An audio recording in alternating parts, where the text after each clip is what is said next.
comme ni ma gisee déjà secrétaire général fédération Abdoulaye Sow mu wax ci parce que coow li bëri na gars yu ci bëri sax ñu ngi naan non est-ce que léegi Sénégal day delloo Coupe d'Afrique bi est-ce que suñu médaille dañ koy dem jëli ji nan la mbir mi di demee juridiquement c'est-à-dire que Maroc def nañu appel la CAF dans sa bêtise ak son indignité ne waaw il faut léegi Maroc moom moo gagné par forfait léegi par 3-0 wékku ko nag ci article 82 ak article 84 et il est important ñu taxaw ci ñaari article yooyu ñu càmbar ko parce que ci article yooyu bu ñu jëlee premier article bi ñu cité mooy l'article 82 dañu ne si pour n'importe quelle raison une équipe se retire de la compétition ou ne se présente pas à un match ou refuse de jouer ou quitte le terrain avant la fin réglementaire du match sans l'autorisation de l'arbitre, elle sera considérée perdante et sera définitivement éliminée de la compétition en cours. mooy benn équipe boo xamante ne ak raison bu mu mënti nekk bu décider ni moom dafa génn ci compétition bi wala mu bañ a ñëw ci benn match wala mu refuser jouer match bi wala mu génn terrain bi avant la fin du temps réglementaire maanaam avant match bi di jeex sans autorisation arbitre bi kooku dañ koy considérer comme perdante et dañ koy exclure définitivement de la compétition maanaam ci daje bi nga xamante ne ñu ngi koy daje di continuer de maanaam la compétition en cours il est important ñu taxaw foofu parce que droit la ñuy waxtaanee article 82 bi dafa ne dañ leen di considérer comme perdante et sera définitivement éliminée de la compétition en cours actuellement la compétition n'est plus en cours la compétition elle s'est terminée le 18 janvier la compétition bi jeex dañu ne bu fekkee ne compétition bi mu ngi en cours kooku dañ koy déclarer comme perdante ñu daan ko 3-0 mooy match forfait bi ñuy wax loolu moom mooy le premier élément juridique mooy la compétition n'est plus en cours compétition bi jeex na donc foofu article 82 bi déjà pertinence bi wàññeeku na léegi nag bu ñu jëlee article 82 bi nga xamante ni ñoom dañ ko wax nga demaat ci article 84 bi ñu cité ñu ne l'équipe qui enfreint les dispositions des articles 82 et 83 sera définitivement exclue de la compétition. L'équipe qui enfreint les dispositions des articles 82 et 83 sera définitivement exclue de la compétition. xam nga ci article 82 bi la ñu sukkandiku ne la compétition en cours fii ñu ne équipe bi nga xamante ne dafa enfreindre disposition article 82 boobu dañ lay exclure ci compétition bi. Le Sénégal n'a pas été exclu de la compétition ba tey waxuñ ni Sénégal dañ ko exclure ci Coupe d'Afrique de lan moo tax le Sénégal ne peut pas être exclu de la compétition parce que tout simplement la compétition n'est plus en cours compétition bi jeex na déjà article 82 boobu ak 84 bi ça repose sur du léger léegi nañ jéggi article boobu parce que xam nga dafa am le règlement intérieur de la CAF mais règlement intérieur de la CAF boobu dafa am ay règles yoo xam ne ñoo ko chapeauté parce que dafa am ay instances yoo xam ne dafa rattaché wu à la FIFA ñoom ñooy définir toutes les règles yi dem ci football que ce soit les compétitions locales comme les compétitions internationales muy IFAB. IFAB boobu boo demee dans l'article 5 de l'IFAB dañu ne par rapport ak décision arbitrée nan lañ koy mën a tëralee wala décision arbitrage ci yenn match yi nan lañ ko mën a jàngatee ci loi 5 boobu noonu. Article 5 bu IFAB bi ñu ne l'arbitre prend des décisions au mieux de ses capacités conformément aux lois du jeu et dans l'esprit du jeu ñu ne arbitre bi daal moom mooy caaju moom mooy jël décision yi nga xamante ni moom mooy xool au mieux de ses capacités moom ci li mu jàpp lan mooy li gën les décisions arbitrales reposent sur l'opinion de l'arbitre qui décide de prendre les mesures appropriées dans le cadre des lois du jeu ñu ne décision bi arbitre bi di jël moom moo koy caytu par rapport ak appréciation am xool lan moo gën par rapport ak loi yi nga xamante ni ñoo tënk jeu bi muy football bi ñu ne les décisions de l'arbitre sur des faits en relation avec le jeu sont définitives les décisions de l'arbitre sur des faits en relation avec le jeu sont définitives mooy décision yi nga xamante ne arbitre bi jël na ko jëm ci li nga xamante ne jëm na ci match bi bu ko arbitre bi xasee ba jël loolu jeex na maanaam les décisions là amatuñ pour dellu si waat ci parce que la décision elle est définitive kenn mënatu ñëwaat ci décision boobu parce que arbitre bi moom moo jël ndogal bi parce que l'arbitre est maître du terrain selon les lois bi IFAB tëral te IFAB moom mooy tënk loi wu football ñu ne les décisions de l'arbitre et de tous les autres officiels de match doivent être toujours respectés bépp dogal boo xamante ne arbitre bi jël na ko dañ ko war a respecter foofu la mbir mi di neexee nag sur le plan juridique lan moo tax foofu la mbir mi di neexee par rapport ak li ñu ne dañoo retirer match bi dañoo retirer Coupe d'Afrique bi parce que le Sénégal dañoo quitter le match ne dootuñ ñëwaat foofu ñoom ñu ngi violer le règlement xam nga lan moo tax ñu ngi violer le règlement bi dafa tëral bu fekkee ne équipe bi dafa quitter match bi ne footballatul arbitre bi automatiquement mu décider de la fin du match parce que conformément à l'article 5 l'arbitre est le maître de la décision te la décision de l'arbitre relative au fait de jeu est définitive kon arbitre bi foofu bu apprécier woon la situation ne équipe nationale du Sénégal am na joueurs yu génn match bi jeex na Maroc la ñuy joxe comme gagnant compétition bi foofu am na ci lu mu tënk mais l'arbitre bi nga xamante ni moom la ñu laisser à l'appréciation des faits de jeu joueurs sénégalais te déjà sénégalais yëpp génnuñ gis nañ Sadio Mané taxaw ne day ramener l'équipe nationale du Sénégal pour ñu ñëwaat football donc volonté d'abandon bi ñuy wax il n'y avait pas cette volonté d'abandon parce que s'il y avait cette volonté d'abandon argument juridique bi foofu day tëb parce que l'équipe nationale du Sénégal est revenue sur le terrain pour jouer le match bu nekkoon équipe nationale du Sénégal rek la ñuy wax ñu ne waaw foofu ñoom seen coobara la mais l'arbitre bi nga xamante ni IFAB selon l'article 5 moom moo ne arbitre moom mooy apprécier selon les faits de jeu pour prendre une décision définitive ba joueurs yi ñëwee arbitre bi moo ne dañuy continuer match bi donc l'arbitre a déjà pris une décision par rapport à la suite du match arbitre bi moo joxe décision ne dañuy football match bi ñu dem prolongation Sénégal dugal butam match bi jeex arbitre bi tas match bi ne Sénégal gagné na la décision est définitive parce que l'arbitre a accepté qu'on reprenne le match pour que ñu jouer ko il a apprécié les faits de jeu ne dañuy continuer match bi lan moo tax on ne peut pas déclarer forfait l'équipe nationale du Sénégal on déclare forfait une équipe boo xamante ni match bi eggul mais le match est arrivé à son terme match bi c'est arrivé à son terme bu fekkoon ne équipe nationale du Sénégal dafa génn ñëwaatuñ foofu mën nañ ne ils perdent sur tapis vert mais bu fekkee ni dañoo ñëwaat ñu football et que la décision de l'arbitre elle est définitive foofu mënatuñu wax ni Sénégal dañ leen gagné par forfait et bu ñu sukkandikoo woon encore ci article 82 bi la compétition n'est plus en cours léegi yan recours moo dese Sénégal le tribunal arbitral du sport pourquoi tribunal arbitral du sport boobu di am solo mooy dañuy dem pour que tribunal arbitral du sport boobu noonu wax ni décision bi CAF jël ce n'est pas une décision juridiquement fondée conformément à l'article 5 bi nga xamante ni cité naa ko conformément aussi à l'appréciation et l'interprétation de l'article 82 léegi xam nga bu fekkoon dama ne man sama teeyaayu bakkan laay waxee mais ci biir tribunal arbitral du sport dafa am jurisprudence yu bëri ñu yàgg seetaan football sama genre buur yi dinañ fàttaliku li may wax Ligue des champions 2009 Chelsea Barcelone mu jur coow lu rëy mu am plusieurs erreurs d'arbitrage ci biir match bi waa Chelsea kaas ne non arbitrage bi nii dañ ñoo sàcc dañ ñoo def lii match bi dafa dem à son terme nañ jàpp bu baax li may wax match bi arrêté wuñ ko dañ ko football ba mu jeex Chelsea dañoo dem saisir tribunal arbitral du sport ne parce que match bii nii dañ leen a sàcc am na ay faits yu wane ni carrément ni c'était du vol le tribunal arbitral du sport dafa ànd ak UEFA ne match bi kenn du ko joué waat parce que la décision de l'arbitre est définitive parce que le match est arrivé à son terme match bi football nañ ko ba mu jeex donc foofu lenn la ñu mën a def mooy ay amende wala ay suspension comme première décision bi ñëwoon ci match Sénégal bi xam nga boobu Chelsea la nañ dem ci UEFA amoon na ay préparatifs wala éliminatoire Euro en 2014 Albanie ak Serbie di jouer ñu koy jouer biir Serbie mu ñu dugg ci biir match bi am benn avion buy survoler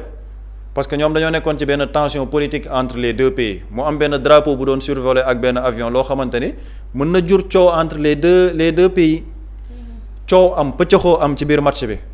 supporters yi di casse fii joueurs yi di casse après les joueurs albanais dañoo génn ne dootuñ continuer match bi match boobu xam nga jeex na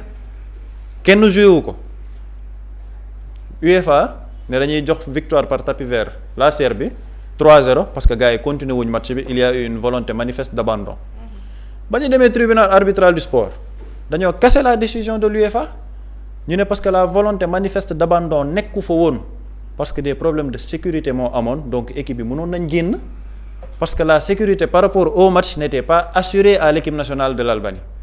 donc ñu casser décision UEFA bi ne tapis vert boobu dindi nañ ko te match boobu yeggul mais il y avait des raisons juridiques yoo xamante ni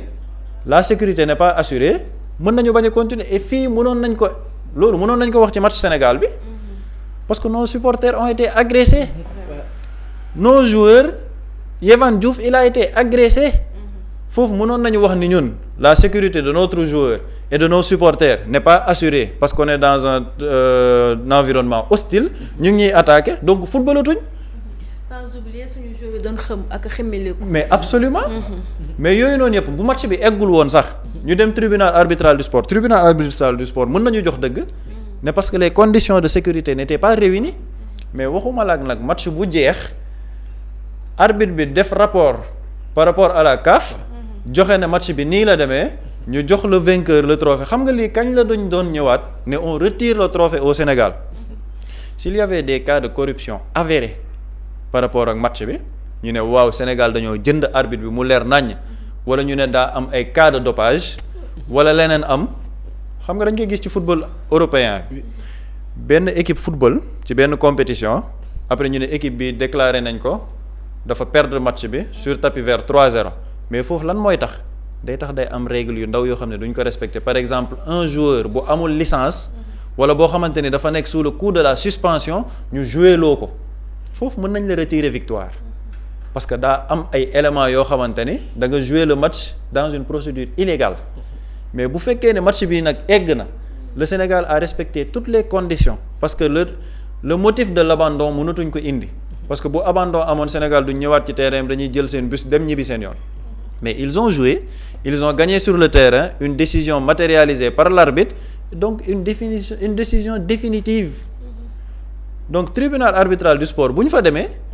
mais en toute logique et à 100% waa TAS dañuy casser la décision de la CAF parce que c'est une décision boo xamante ne juridiquement ce n'est pas bien fondé lii mooy les recours yi nga xamante ne Sénégal am na ko et moo tax sànq may wax ni le Maroc li ñuy def c'est contre-productif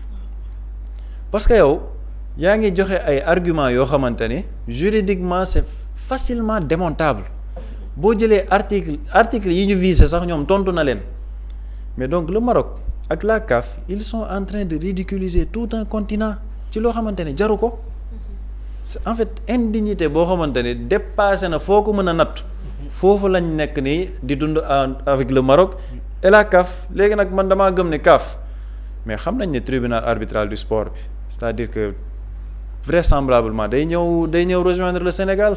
et cette coupe d'Afrique là mais bu nit ñi foog ne bon décision CAF bi ñëw na rek dañuy jël suñu coupe d'Afrique yóbbu ko bu ñu defee appel dem tribunal arbitral du sport peut-être mën na jël temps mais procédure boobu day tax la décision de la CAF elle est suspendue donc Sénégal ba léegi ñooy nekk le Sénégal est toujours champion d'Afrique parce que dañuy dugal recours au niveau du tribunal arbitral du sport donc match bi ñuy def le 28 Stade de France dañuy présenter waat suñu coupe d'Afrique feete ko avec les Sénégalais qui sont à Paris parce que le Sénégal est champion d'Afrique et ma gëm ni nag juridiquement tribunal arbitral du sport bu ñëwee dañuy gën a matérialiser li nga xamante ni textes yi ñoo ko bind xam nga ñun boo defee le parallélisme Sénégal ñu ngi fi doon coow affaire loi d'amnistie ba conseil constitutionnel yi joxe décision dafa ne loi d'amnistie boobu mënul entrer en vigueur wala interprétation bi jaru ko parce que yi ngeen wax noonu mooy crime yi cité nañ ay traités internationaux yoo xam ne ñoo ëpp doole sax ñun suñu charte parce que dañ ko ratifié de la même manière par rapport à la CAF bi nga xamante ne dañoo cité l'article 82 du règlement article 82 boobu loi yi nga xamante ne IFAP moo ko tëral moo ko ëpp doole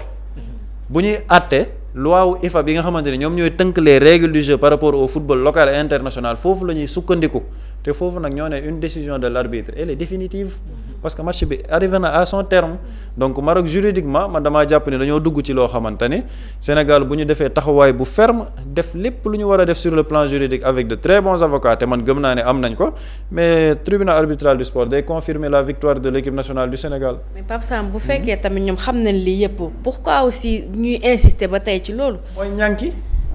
mooy li ma wax Maroc dañoo ñànki. Maroc instant yi ils ont été humiliés. àndatuñoo ak seen sago donc ils veulent enclencher benn procédure boo xamante ne contre-productive et ñoom ñoo ci am lu leen métti moo tax ñuy xaar rek la fédération comme ni ñu ko wanee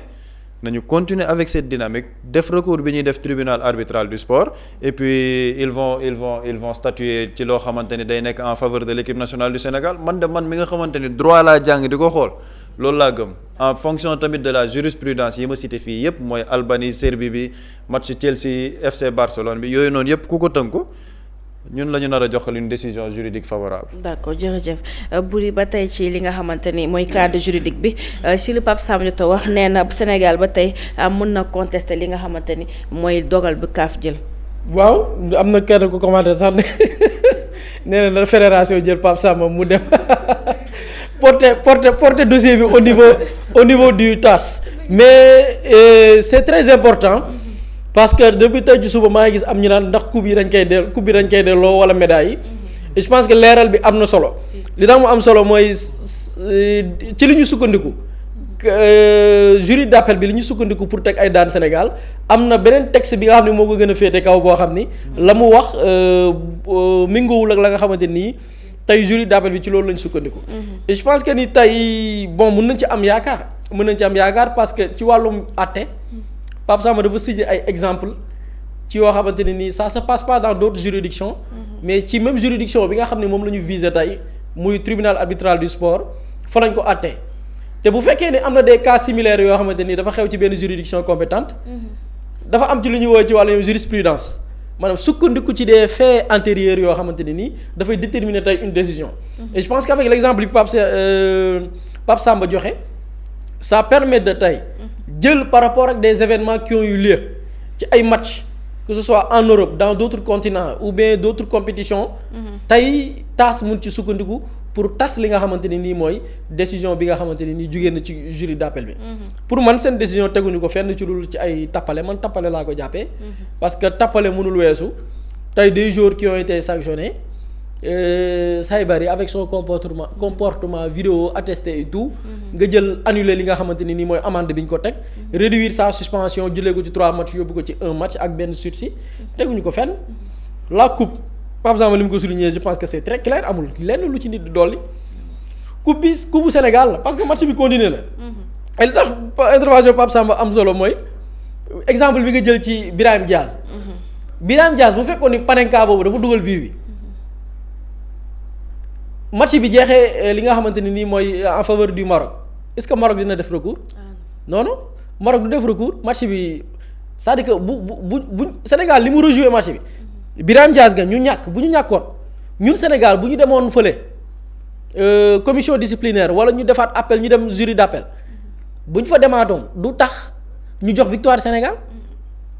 c'est-à-dire que fait yi nga xam ne dañ ko jàppee anti-jeu te mu am Birahim Diaz bu ñëwoon teg bal bi dugal ko match bi yem foofu Maroc gagné après match bi ñu jox Maroc coupe am tagal ko médaille bu Sénégal demoon tey ci jury disciplinaire bi Sénégal duñ ko jox coupe bi parce que dañuy sukkandiku ci li Pape Samba wax parce que match bi dem na football nañ ko ba mu jeex tàkk et je pense que ni tey amatul benn issue boo xamante ni pour man Maroc war na fa mën a jaar. pour man ci tappale la ñu nekk man je considère le Maroc li ñu def en fait c'est un peuple indigne quoi en fait les Marocains. Vraiment pour man c'est des personnes très indignes des gens qui n'ont xam nga benn once de dignité amuñu ko amuñu lu ñuy jomb amuñu lu ñuy rus parce que gis nga nit dina sax muy wut dara sax mu ne bëggeewuma ko amee nii c'est-à-dire que y a des choses yoo te pourtant au début ils ont nié na woy ñun soxlawuñu coupe nangam na te pourtant ci leur appel ak même bi ñuy dem commission disciplinaire ils ont visé l'appel ou bien l'article biy wax ni équipe bu abandonné dafay ñàkk match bi sur tapis vert ils ont visé ces articles là c'est-à-dire coupe bi la ñu bëggoon pour man yenn yi du dara lu dul ay un pays indigne un pays qui ne mérite aucun respect man pour man tey ba ci ay relations fraternelles yi ñu doon wax ça yi n'existé wu parce que ce pays là da ngay gis ni dañ doon màtt di ëff rek amatu fi. amu fi quoi en fait c'est un peuple indigne boo xamante ne nii. pour man amul dara lu ñuy jomb. et je pense que ni tey Sénégal à travers lii dina ci jàngee ni. amatuñ dara loo xamante ni nii dañ ko ciy sóoraale. il faut aller jusqu'au bout gis nga nit bu nitewul wala dëkk boo xamante ni nii amuñu dignité amuñu lu ñuy jomb amuñu cette fierté ñooñu amul loo ci maslaa ak ñoom il faut aller jusqu'au bout comme ñoom ni ñu ko defee. Et je pense qu'après on aura la possibilité de revenir ci d'autres possibilités wala par rapport ak le traitement de ces dossiers. mais benn question ku si ne mën nga ku kii mën na ko répondre mais est-ce que y a pas d'autres moyens bu liy jàllee ñu sanctionner li nga xamante ne mooy réewu Maroc sanctionner ko carrément sanction yu dur yi nga xamante ne ëllëg si biir yi mel ni keneen beneen dëkk du am fit defaat ko. Pape Samba mën nga ñëw ci. Maroc en fait xam nga fii on est dans une compétition boo xamante ni peut-être c'est dans le cadre privé ak ay instances yu ko lal. mooy Maroc fii yan sanction la ñu mënoon wax. mooy des sanctions sportives. par rapport à l'organisation par rapport ak jëfin yi nga xamante ni seeni joueurs def nañ ko mais l'instance bi war a jël sanction yi. moom ci boppam moo blanchir Maroc. seen joueur Saybari bi nga xamante ne da doon sàcc serviette Edouard Mendy di tere Yehvan Diouf joxe serviette bi kooku sanction bi ñu ko defoon ñu wàññil ko amende bi ñu ko joxoon ñu ne ko baal nañ la. donc bu dee c'est l'instance de décision bi waroon sanctionner Maroc. moo ko sanctionné wul Maroc xam nga ban sanction lay am actuellement une sanction populaire te sanction boobu moo ëpp doole. oui. c'est-à-dire que la sanction médiatique et populaire bi nit ñi nar a def parce qu'il faut une campagne médiatique dense. et loolu ñu ci woo tous les médias gis nga quand on parle d'unité nationale. c'est pour ces genres de questions là. il faut une campagne médiatique dense pour faire face à la CAF ak fédération marocaine li nga xamante ni ñu ngi nekk di ko def. parce que ñoom bëgguñ ku laal seen image. parce que le Maroc bëgg nañ organiser Coupe d'Afrique 2028 le Maroc va co-organiser la Coupe du Monde donc Maroc am na yu muy sóoraale. dugg nañ ci loo xamante ne nag